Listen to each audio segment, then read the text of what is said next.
Hi, everybody. Eric here. At the top of this episode, I know Chris and I usually do like a silly little thing or, have stuff.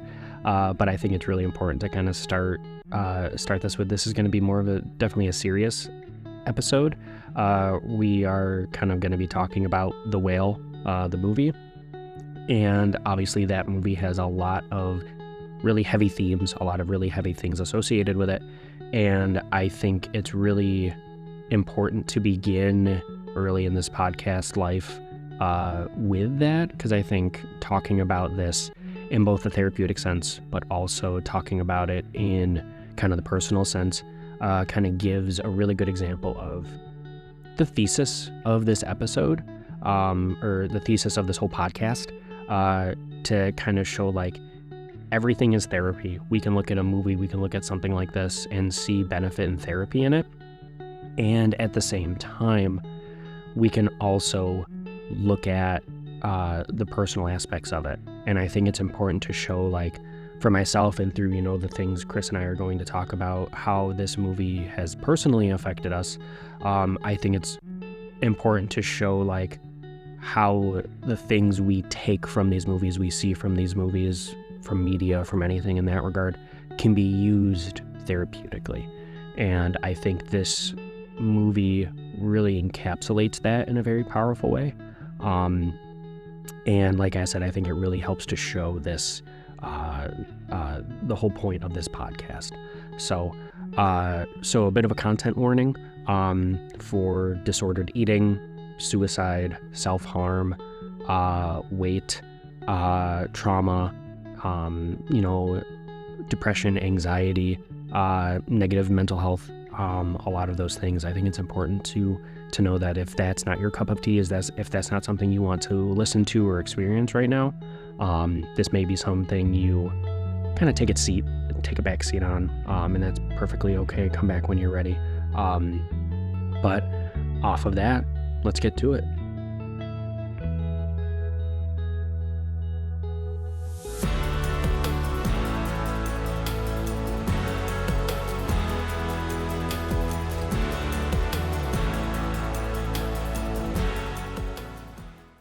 Hello, everybody. Episode 3. I can't believe we're on episode 3. We're totally not recording this because I forgot to hit record the first time. I was going to say, we're finally real podcasters. We did that thing that all podcasters do eventually. Yeah, well, of course it's on this episode, yes. The Whale. Yes. I'm just happy we didn't get to the personal stuff last time. So at least what's nice is, I guess, a lot of the themes and stuff we're going to be talking about, I'm just going to say we rehearsed it. There we go. And that makes sense. So off of that, Chris, how are you doing today? I'm excellent. How are you? I am here, both really excited to talk about this movie, but also slightly horrified. One of the things I think is really important as a therapist, one of the biggest things I really hold true to myself is therapists need to be self-reflective. Therapists need to be honest and true with themselves, because we are just as much of a tool or anything in the room as anything else. And you need to know what you're using to use it effectively. And because we are the thing that is being used in the room, we need to know how to use ourselves effectively. We need to know ourselves effectively. And having times like this where we reflect, whether it be on theory, whether it be on a movie or media or anything, and reflecting on those parts of us, I think that is only going to go and help the therapy in any way. So, Chris, what are your thoughts on that?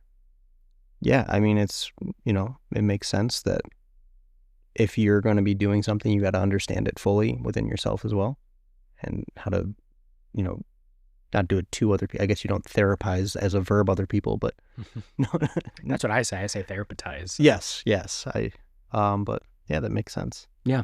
So one of the things I think we're going to do, which I'm hoping is not a rinse and repeat for every episode. I find that like that can get kind of boring if every episode is like the same formula. But I think it's for this, what I want to do for this movie in particular is break down like a couple therapeutic concepts I think is really interesting to talk about. Originally, I would ask Chris what these were, but he knows them now. Oh, come on, I can sound really smart. So I'm not going to do that so I don't inflate Chris's ego. But to kind of point out, first and foremost, these are only 3 specific theories or specific concepts that I think exemplify or can be shown in this movie. We could replace or input so many different ones in its place. So I think it's really important to know, like, this is not steadfast. This is not the only ones that are shown in this movie, but I think it is also something that we might come back to. We might look at it in different ways, look at each characters in different ways. So the main things I kind of want to use, or the concepts I think are really important or exemplified, at least for this episode, is Harlow's monkeys. Most people know Harlow's monkeys and his studies associated with human attachment, how infants or babies kind of relate to caring parental figures and how important touch is. But then there is also the studies some people don't know about, which is what I believe some people have kind of coined his pit of despair, where Harlow had a moment where he lost his wife to cancer, I believe. And what happened was he obviously went through a bout of depression through this. He went through grief, loss, most things people would go through if they lost their partner. But even when he returned to work, his coworkers or the people close to him said, like, he was never the same, or he was acting very differently. And a lot of people say, like, that's what led to kind of his pit of despair, where he saw through his initial studies that having like touch or having contact is important for growth, is important for development, mentally, physically, whatever it may be.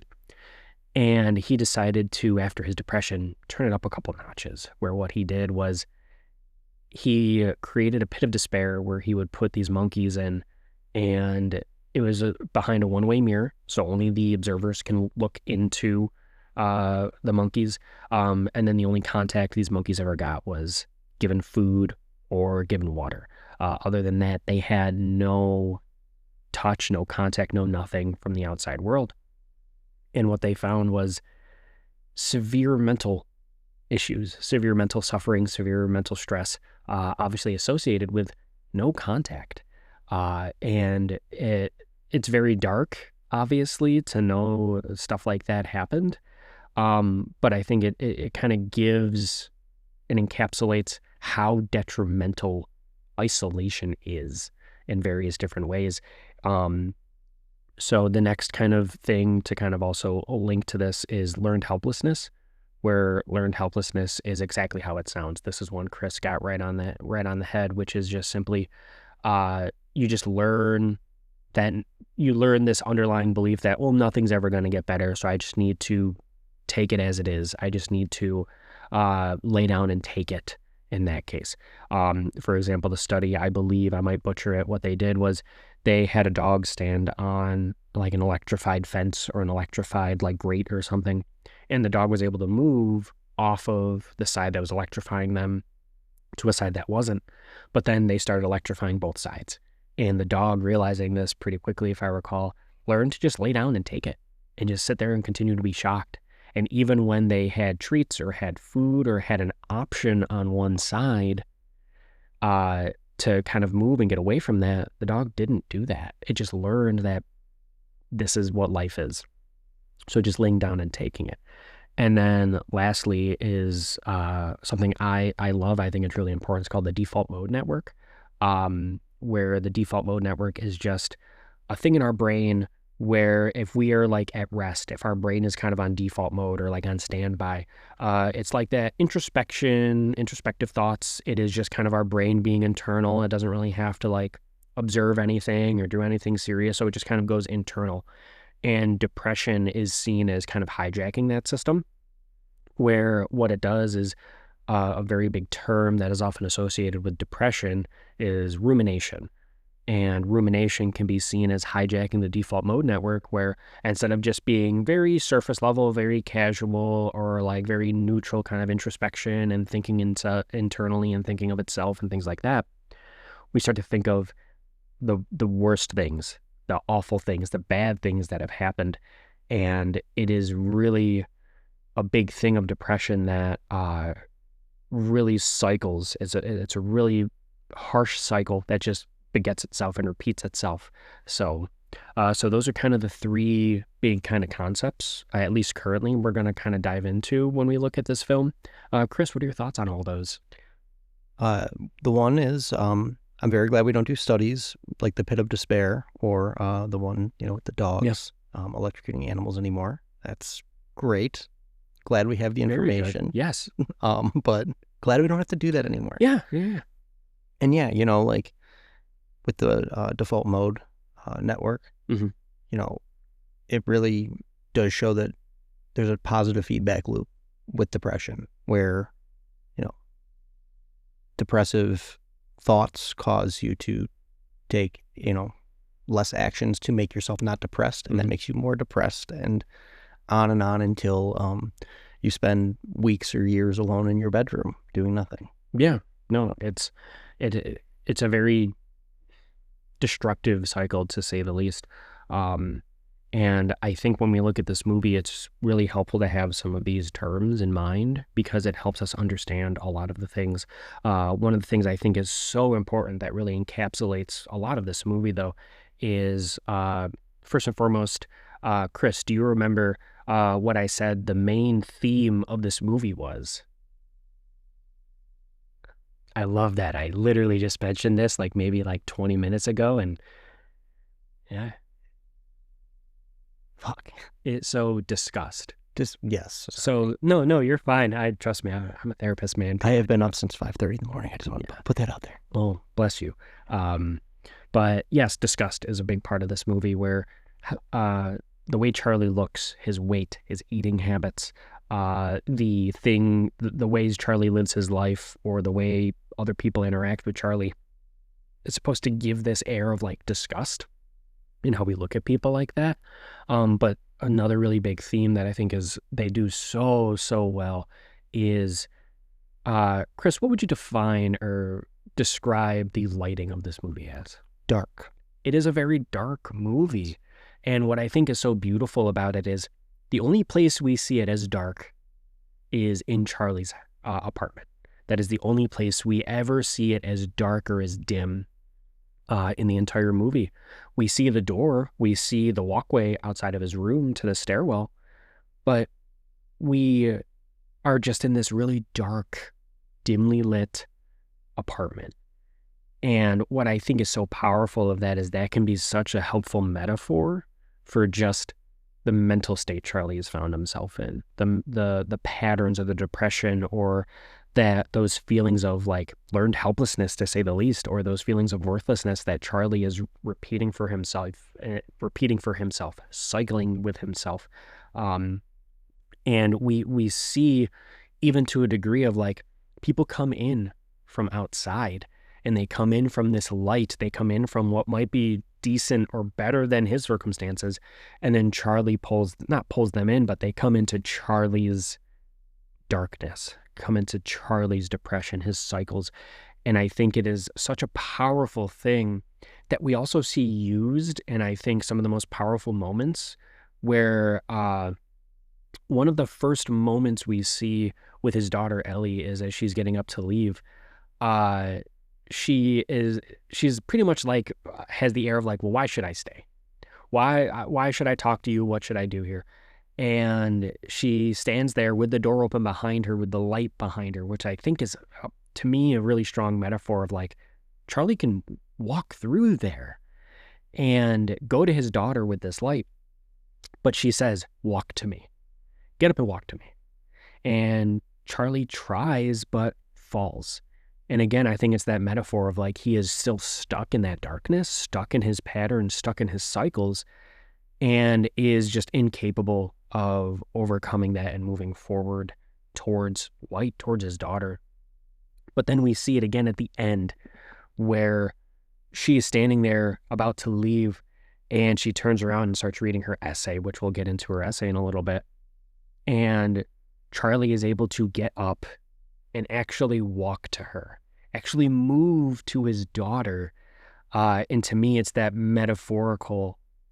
He is actually walking out of that darkness, walking out of his patterns, his depression, his self-loathing, and is able to walk to his daughter. and walk to that light. And I think it's such a powerful moment and such a powerful ending of the movie as well. Chris, what are your thoughts on that? Yeah, the walking out, this is, as a metaphor, is very interesting, especially going back to the first time he does it and falls and fails. I'm making a connection. I believe, if I'm correct, that's the first time when she's leaving that he mentions the money. Yep. So him failing to get out of this state, he feels as if the only way that, he fails to get to her, he fails to get to his daughter and to have a relationship and get out of his lifestyle. He feels the only way that he can give to her, he can't walk to her. The only way he can give to her is money. Yeah. And I think that's pretty powerful. Chris, I think you hit such a powerful theme where, like, when we look at like that default mode network, that learned helplessness, like Charlie has learned he is only worth what he's able to give. And in that moment, well, he can't walk to his daughter, so he's going to pay her. He's going to pay her to stay with him, to visit him, to whatever it may be. He's going to pay her in money and pay her for writing her essays for her. And it is this showing of like, he is not worth taking care of himself even. Like, he flat out says, I don't go to hospitals. Not because the hospitals won't help him, but just simply for the sake of he doesn't want to use the money that is going to his daughter. So he doesn't believe he deserves to use some of that money to take care of himself for his daughter to have a dad. And I think that is so encapsulating of what depression and what happens when we kind of go down that rabbit hole, and when we start to repeat a lot of those cycles, is we also stay stuck in isolation. Charlie is very isolated. Even Liz, like his caretaker and his friend, says like, well, I'm so afraid of leaving you here because he is so isolated. He doesn't leave. Even when the delivery driver with food comes to drop off food, he just leaves money in the mailbox. He lets the person leave it on the bench outside, and they just leave. He comes and grabs it. And it's also important to know, like, people in depression stay stuck in their minds. They're like stuck in that default mode network of rumination. And one of the things Liz also says, which I think is really important to point out, is she's like, this affects me too. It's affecting her too. And Charlie is not even noticing that. And it's not out of malice. It's not out of anything wrong. It's just out of the fact that he is not able to see it for himself. He's not able to see through his own depression and through his own thoughts to accurately process it and see that like he is affecting everybody around him. So, but I think it is also extremely powerful when we look at how Charlie also kind of views his own. So I wrote notes. So if you hear paper flipping back and forth, that is just that. So how he views honesty. Like, one of the reasons he loves Ellie's papers so much is he says like, it is like the only piece of honest writing I've read. And even like when he's having his moment of like overeating and having his moment, he even says to his students, he sends a message to them of, oh, I fuck the papers, fuck the essays, fuck the readings. I want you to write something honest. And off of that, he even says, like, at the last moment with his students, he says, these amazing, honest things you wrote matter.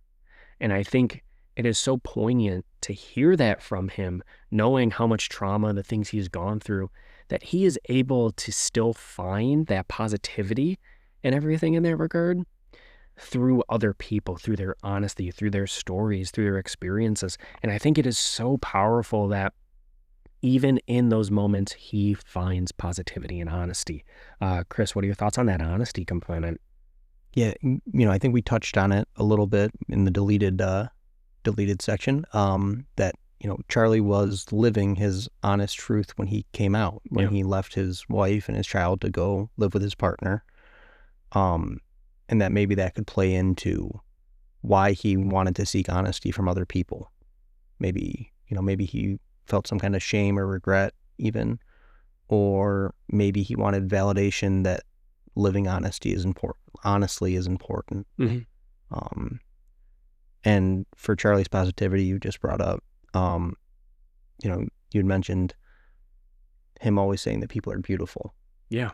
And I love that because my whole worldview is based around most people, the overwhelming majority of people at their core are kind and all want the same things in life and all good and beautiful in so many different ways. And I love that from this film, that it touches on that. Yeah.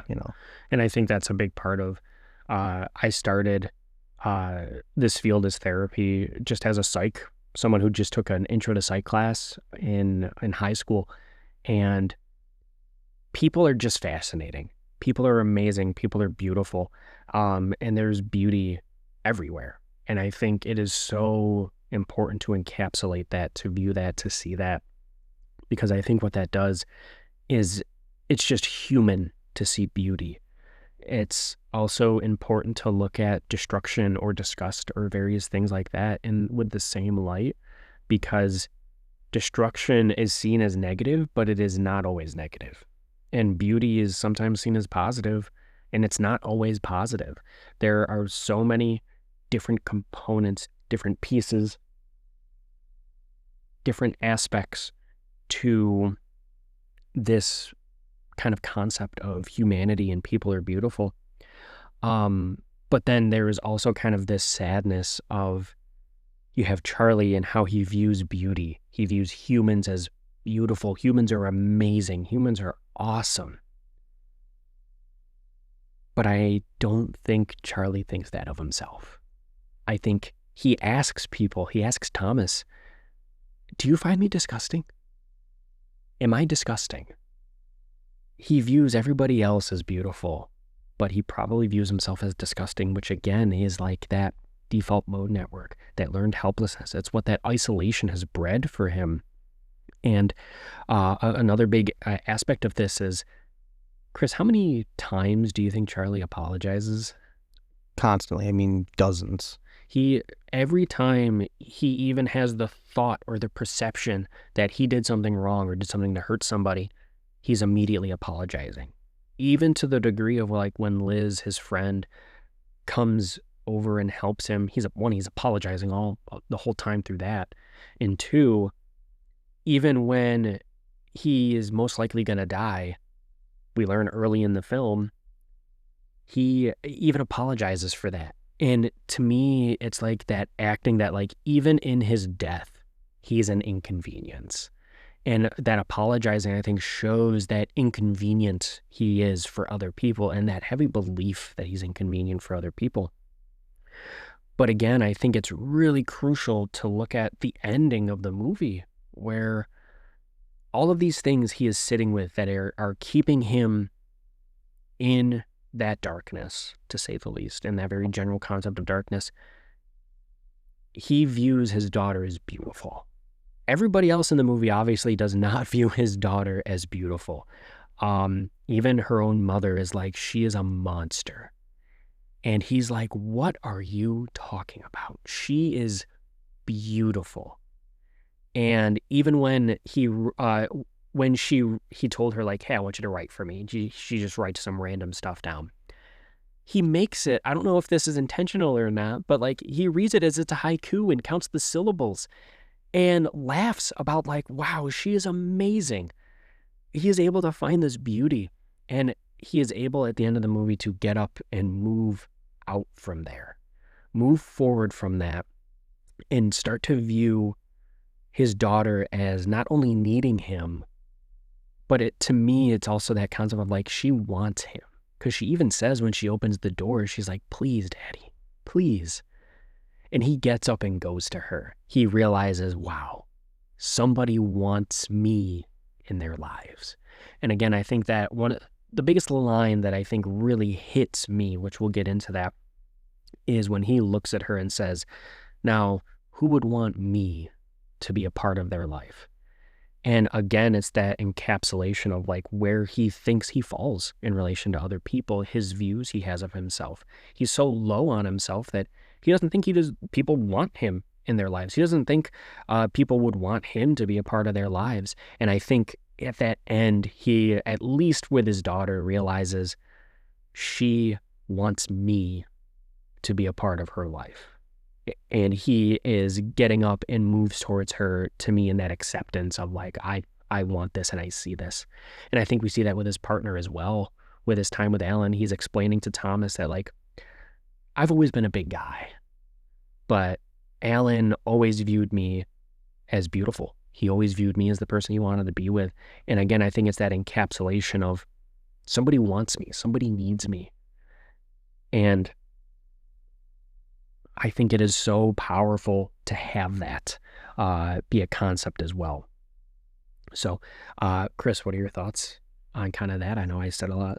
Yeah, the feeling of not being wanted, of not being worthy even of being wanted, I think is so common amongst people. Mm-hmm. And, people see themselves in ways that the rest of the world would be shocked to see, like if the rest of the world saw each person as they see themselves, they would be horrified, like internally. I don't know if this is common for all people, but I feel like so many of us view ourselves as so much worse than we ever could be in real life. And, Charlie's a perfect example of that, as, he is a bigger guy, he's unhealthily obese, but he's a beautiful soul. He's intelligent, he's kind, and he doesn't acknowledge that in himself. He doesn't even see that in himself. And I think, it's something we all, or at least most people, go through. And it's, what is the way to get out of that? So, well, spoiler alert, therapy. Fair. But it's so difficult and it's hard because like the journey is different for everybody. The modality, even if you choose to go to therapy, the modality of therapy is different. Some people gravitate towards CBT and thought-oriented stuff. Some people gravitate towards medicine. Some people gravitate towards some of the more cultural, Eastern medication or medicine as well. Like, I just always say, if it's working for you and it's making you feel good, then do it. If it's not hurting anybody, if it's making you feel better, then that's what matters the most. So I think it's really important that people find what works for them, what helps them, and just continues forward with that as well. But no, like, it's difficult to get through that. It's really difficult to move forward with that because it becomes so entrenched. It becomes literally like neurochemically embedded in our brain that changing that is hard, to say the least. So, secondly, Chris, what did you kind of learn about this, as much as you're willing to share? Yeah, there's a lot, as we've gone over, a lot of themes in this movie that I think are very powerful for me specifically. Disordered eating. I come from a household where food was used as a coping mechanism, and food is a great love of mine. It is essentially my favorite thing. And, food is important to me, but I come from a household where it was used as a coping mechanism to treat stress, to treat sadness. And in my adult life, I've never really looked into it, but it's caused, whenever I have a stressful day or I'm upset, I gorge myself on the worst foods possible. And, this movie was like a mirror to me to really realize that, because I've never really thought about it. I knew my diet isn't always the best. Yeah. I've never really connected those dots fully, that the times I eat the worst are the times when I'm in the worst spot mentally or when I'm stressed out, and, the feelings of isolation that are in this movie are very familiar to me, especially through my 20s, just staying in my house or in my room by myself for days and weeks on end and feeling like nobody wants me around. That was, seeing that in this movie was very powerful for me and very difficult for me. Yeah.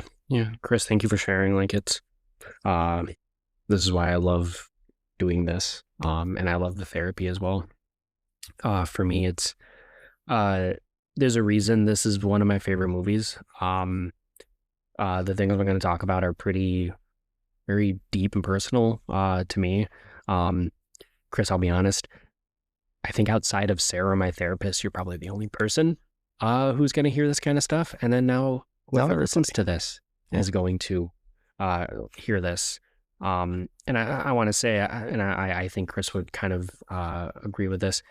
We're not saying any of these things looking for like compliments or looking for anything. We're not trying to like farm any, any goodness or anything like that. All we're trying to do is like encapsulate how this movie has impacted us and the parts of ourselves that it has either shown a light on or helped us grow with. So it is not something that I think, at least I speak for myself when I say I'm not looking to like use this to monetize myself or anything like that. I think it's very important to the process in general. So, Right. But like I said, I'll just start with ultimately like the one line in the movie that I mentioned, I think before, that is the most powerful line to me personally, one of two. Um, and it made me pause, like literally pause the movie the first time I ever heard it, was who would want me to be a part of their life? And one of the things I struggle very, very, very heavily with, it is probably, I want to say probably the top thing I struggle with, to say the least, is I have always been told by my friend group in high school growing up, I'm the expendable. I have always been told time and time again, I was always told, well, you're expendable, And to me, and from what I've gathered, even how people reacted to me or kind of used in that way was, well, your presence doesn't matter to us. If you were to just be gone one day, nothing would change, because that's what the expendable is. The expendable is nothing changes in their absence. And I was called the expendable growing up by my closest friends. And even to a degree of, it was used in one of the speeches in my wedding that I'm still expendable to my friends, but yeah, maybe my wife won't find me expendable. And I don't think I've ever really communicated outside of my wife in therapy how much I struggle with that feeling. People ask me or notice so often, Chris and I are obviously friends outside of this podcast. I've had like whole summers where I just disappeared. And it's because it's like, they're not going to care. Why is anybody going to care? It is like that constant self-loathing. I just disappear and I isolate myself out of that thought of that line of who would want me to be a part of their life? Why would people want me to be a part of their lives? One of the things I even said, I've said it in, I think, the previous episode in this in the series of podcasts, and even in my talk at Geek EdCon, I was like, I sometimes don't understand why people want to listen to me talk. I don't think I make sense. I feel like I sound like a raving lunatic at times, but it comes from this piece of I am expendable. And it's something I struggle so heavily with. And it is one of, if not the biggest part of my depression. I don't think the people who started calling me that even really know that they have had this damage done, or that this damage was done to me. And this is not a way of me calling them out, saying they did wrong. The people who have done this have grown and are wonderful, fantastic people now. But it is so embedded in me and has changed me so much that is something I struggle with. It's not something they continue to do. It's not something that is continually being done to me, at least knowingly. But it's on me to change that, and I know that. But it's something I personally very struggle with.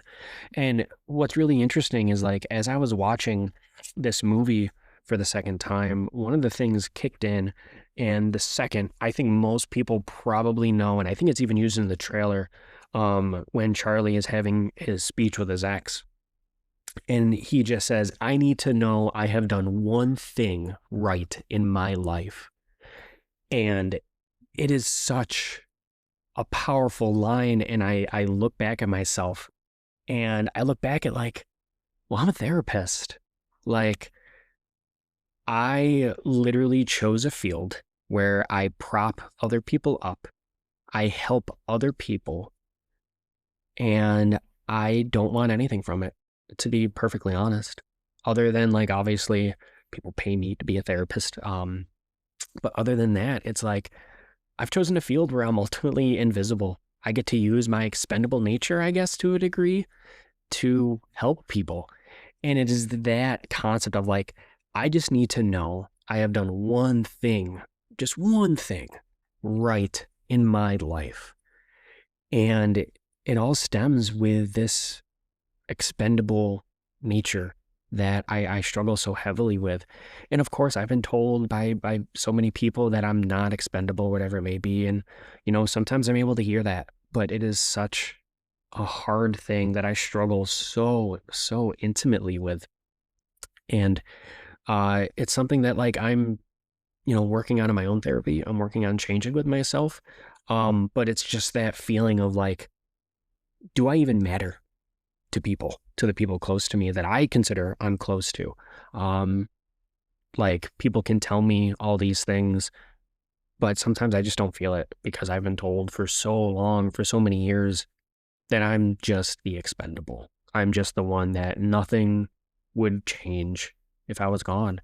And it also sucks that there are times I disappear. Like I literally just isolate and I go into my hole and I don't talk to anybody. And this is all my friend groups. I have a couple different friend groups and I just disappear from all of them. And life goes on. Like I literally watch from the outside. No, nobody does anything other than, oh, where's Eric? Oh, well, he is, sitting inside. And it's like, oh, all right. And that's it. And again, I'm not asking for like, oh, come beat down the door and come get me or anything like that. But to me, when I'm in that mindset, it is just like validation of like, see, nothing is different. Everything is running. People are happy. It doesn't matter if I'm there or not. And that's why this movie is so important to me and integral to me as a person, because it is so, to me, encapsulating of the things I very heavily struggle with. That feeling of like, I'm only worth what I give to people. I'm the therapist of the friend group. People ask me for advice on things quite a bit, and I'm perfectly fine to give it. I'm not saying like, don't ask me for advice. I love giving advice. I'm a big proponent of like, I have a skill, so I want to help my friends with that skill. But I don't very much get people asking about me. I don't, when I've disappeared, people just let me disappear. It's something I just find myself really struggling with, and I really connect with Charlie in a very intimate way where I just go down that hole sometimes. Like Chris mentioned, I also have had really bad eating habits. It's something very recently, within like the past year and a half, I've really changed in a very, very drastic way. And it's been so helpful to me. And I still find myself having emotional eating be a thing. The other thing I think is also really important to point out is like Charlie even mentions, like I said before, when he's apologizing, even his own death is an inconvenience. And growing up in high school, I was a cutter. I self-harmed very frequently. Suicide was something I struggled with very heavily. And it was all in the same kind of view of, well, I'm expendable, so why does it matter?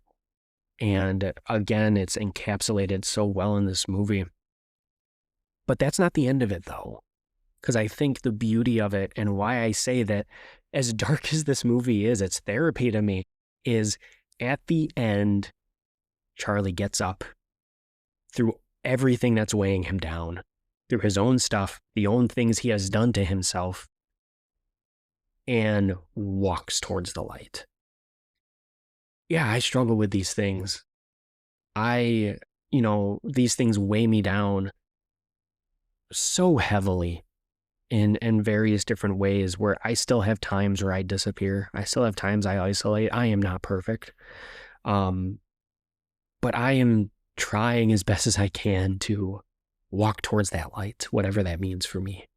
And I think that's why, to me, this movie is so therapeutic, because it gives me that sense of, this helps me put words to things. It helps me see things for myself. I've known about the expendable thing forever, but that phrase, who would want me to be a part of their life, encapsulates so much of what I just want to ask people, like what I want to say to people.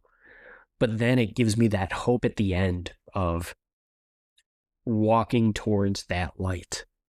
I may feel expendable, but people can still need me, and people truly want me. And it's something I struggle with. It's something I have a really, really difficult time with seeing. But having a movie like this really encapsulate it, really show it, I think helps me move forward in a very meaningful way. And I think this is why I think it's really important as a therapist, but also for the sake of this podcast, to use my example, the way I view something like this, so impactful and meaningful and so therapeutic to me. It just shows the whole thesis, the whole reason as to why we are doing this whole podcast. So just that's a bit of that kind of fun stuff. So, but Yeah. I've got things that I would like to say, but I am going to hold a majority of them until not recording. Okay. I think it's it's best that some of this, most of this conversation is done between friends. Because I will say, it was enlightening to me the first time you told me to watch this film, which I believe was about 6 months ago. Mm-hmm. You told me and my girlfriend Brittany, who's also part of our friend group, to watch it, and you said that you really identify, especially with that line. And it was illuminating then for me, seeing Charlie and knowing that you saw yourself in that. It was not shocking in a bad way, but very surprising to me. Mm. And me and Brittany had conversations like, I mean, that's crazy that Erik sees himself that way. And now, I mean, it's a beautiful thing that thank you for sharing all that, by the way. Thank you for being so vulnerable. It makes sense now why, and I'm sorry that all that happened to you. I am newer to the friend group, so I didn't know about that nickname, about anything. I had no clue about that. But the light is always out there to walk towards. Yeah. And I mean, like I said, I want to keep most of this still after we're done recording, but I'm sorry that that's how you see yourself still. And like I said, I don't ever want it to come across that, like, I have been accused in the past of, like, when I say these things with myself, it's not to garner sympathy or anything like that. It is just like, no, I think it's important to know me as a person. You need to know these things about me. I think to get to know somebody, you need to know their struggles and their growth. Yeah. And I think that is such an integral part of me that I think it's really important to know that. So, but again, like, I'm walking towards that light. Yeah. I am trying as best as I can. And I think something that is super encapsulating to me that I think is very powerful, and we'll start winding down off of that, is the quote from Ellie's essay that I think is super powerful. Is he kind of breaks it up a little bit, but it is, this book made me think of my own life, and he is and made me glad for it, and also, as well as, like, he's just trying to save me from his own sad story. And I find us as humans both can distract and can push away from ourselves out of protection, and distract from our own sad story and not view it on ourselves. But I think when we take a moment and actually are able to look at ourselves, it may be painful. It may be hard. It may be difficult. We may see things we don't like. But if we choose to do that, if we choose to look at ourselves, understand ourselves, and want to better ourselves, we can choose to be glad for it and choose to grow from it. And again, I think this whole point of this podcast to me is just helping people connect with things that further help them grow as people. This movie still points out very uncomfortable things for me. And Chris, you mentioned, again, thank you so much for being vulnerable and mentioning that, your struggles with food and things like that. These things are uncomfortable. I don't like looking at this stuff for myself. However, it is vital to look at that, to understand that, and move forward from that. Because if we don't, we can't grow. And at the end of this episode, Chris, do you have anything? I think, just about ending it with hope, just like the movie does. Yeah. It's never too late to make a positive change in your life and grow and self-reflect and become a better person and right some of the wrongs that you feel about yourself. Yeah. And just remember, everybody, it's all therapy. Something as simple as a movie can really help move the needle in the right direction. And we can all walk towards the light. We can all make meaning and change meaning in our lives. And just remember, people are amazing. Off of that, know that you matter. Know that everybody matters. And go Buffalo Bills. Go Bills.